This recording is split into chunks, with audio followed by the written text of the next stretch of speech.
How's everyone doing today?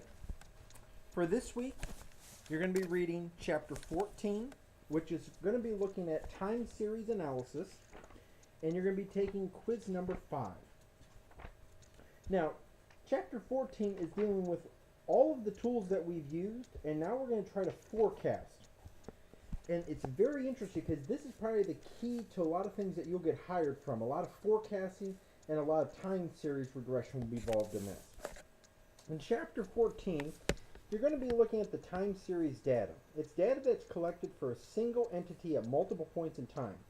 It can be used to answer quantitative questions for which cross-sectional data are inadequate. One such question is, what is the causal effect on a variable of interest of a change in another variable over time? In other words, what is the causal effect of y on the change in x? For example, what is the effect of a traffic fatalities of a law requiring passengers to wear seatbelts both initially and subsequently as drivers adjust to the law? Another such question is, what is your best forecast of these variables? So what do you predict in the future that might happen? And that's where you're going to be hired basically to do a lot of that analysis. You'll be called on to evaluate these changes and how these changes are going to influence decisions that you have to make.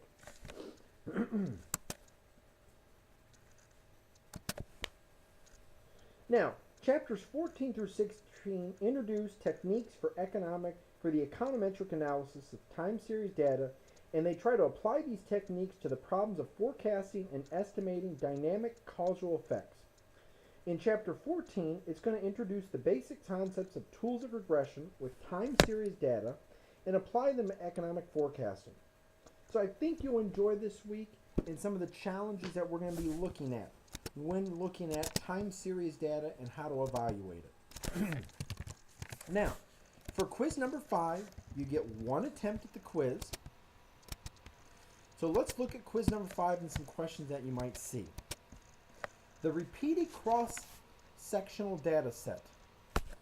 What does that look at when you look at different time periods?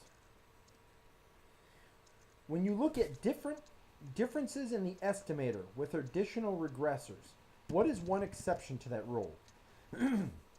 Causal effects that depend on the value of an observable variable.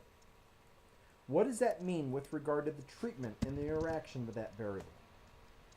In a quasi-experiment, why is randomness important? What is a program evaluation? What is the Hawthorne effect? When you study a randomized controlled experiment, what is some of the exceptions that you need to look at? When you look at an internal validity of a randomized controlled experiment, what is something that does not represent what you're looking at? What is not a threat to external validity? Sorry about that. With panel data, the causal effect is what? And that's in relation to the estimators.